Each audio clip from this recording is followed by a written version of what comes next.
Hi, today we're going to talk about the dual fast powder actuated fastening system. Applications, safe operation, and some key things to get a customer started with a rental.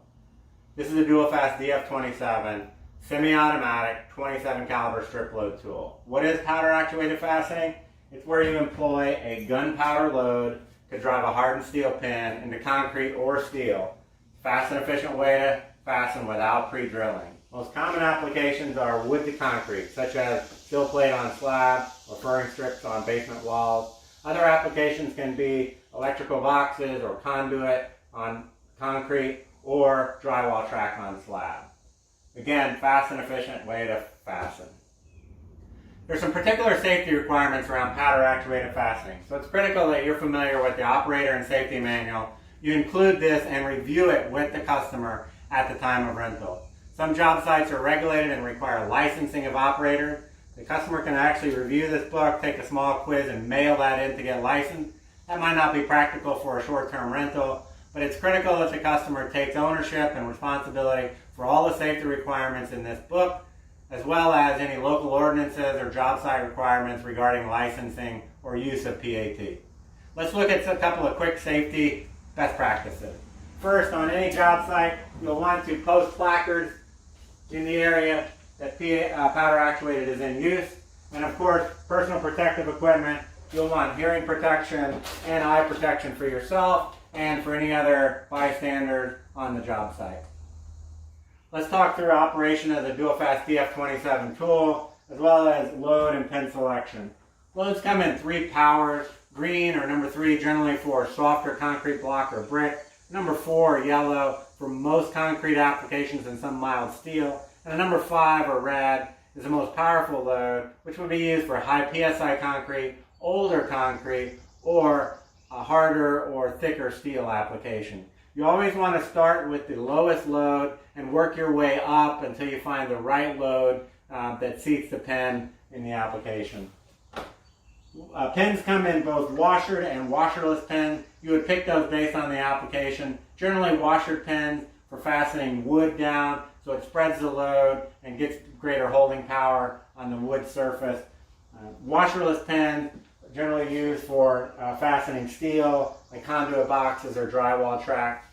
Generally, you want to achieve 1-inch embedment into the concrete. So, typical application, a 2x4 sill plate is 1.5 inches thick, so you go with a 2.5-inch washer pin for that. We include a great picture of the most common application on the box of the pin, so it makes it really easy for pin selection. Okay, let's walk through the basic operation of the tool. Let me don my PPE, safety glasses, and hearing protection. You always want to do a quick function test on the tool first. Ensure the tool is not loaded. There's no obstructions in the chamber there. Cycle the tool, do a quick function check, push down on the tool, palm on the back of the tool, push down until it bottoms out, pull the trigger, you'll hear that firing pin drop, the tool's working fine. We include a spall guard with the tool. It's basically a nose piece that creates a little additional stability. It also helps to reduce any splatter or flying debris from around the nose of the tool. We encourage users to use that. I'll do it without for the purpose of demonstration here. But on your first pin, you're really ready to load the tool. You want to take your strip load, again, always starting with the lowest load first, the green, unless you know the application.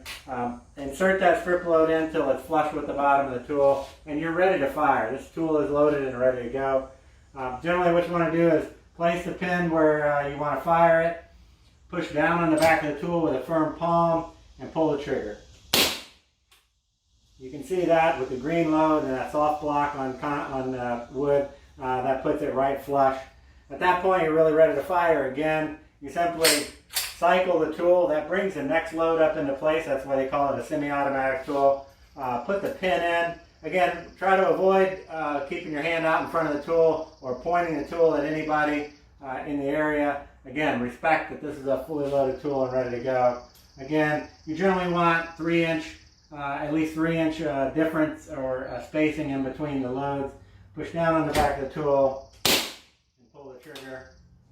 And we'll demonstrate how it works we use a 3/4 inch pin into the conduit back, and you can see it'll drive right through the steel and the concrete, fastens it well. In the event of a misfire, then what you would want to do, let's say for example, again, we have a pin in. I did not cycle the tool for the purpose of this demonstration, but if the tool misfires, you go down, pull the trigger, no fire. What you want to do is hold it there for about 30 seconds, just to ensure if there's any kind of delay, it's handled. Once you've gone through a 30-second hold, release the tool gently. You can go ahead and pull the tool away, remove the pin if it does not come out already, and then remove the load, strip load. You can look in, visually check for any obstruction or load. Most likely what happened is the user forgot to cycle the tool. If you feel comfortable that the tool is clear, the jam is clear, they can continue firing. If not, what they'd want to do is put the tool in a like a toolbox or a lockbox, mark it as do not use, and bring the tool back to the rental center and let you guys handle it. Spent loads should always be handled with care. Again, these are 27 caliber rimfire loads. What you want to do is once a strip is spent, you want to drop these into a water to help just make them safer, either a water bottle full of water or a bucket of water, and dispose of them properly after that. Finally, let's talk about cleaning and maintenance of the tool. Generally, there would not be any maintenance required on a short-term rental. When you get the tool back, all of the cleaning and maintenance instructions are in the operator manual with a complete parts breakdown and instructions on how to do basic troubleshooting on the tool, cleaning, and a full breakdown and maintenance and repair of the tool. So everything you'd need is in here, again, either in the catalog or available on duofastconstruction.com, or you can also call the tech line that's listed on the Duofast Construction website and in this catalog. So that is the Duofast powder actuated fastening system. Pretty much what you need to know about powder actuated fastening, applications, pin and load selection, basic operation, and safety. Everything we covered today and more is in the operator and safety manual, which you need to be familiar with and both provide and review with your rental customer. Of course, if you have any questions, you can always contact our technical helpline or look up on duofastconstruction.com. Thanks for choosing Duofast. Have a great day.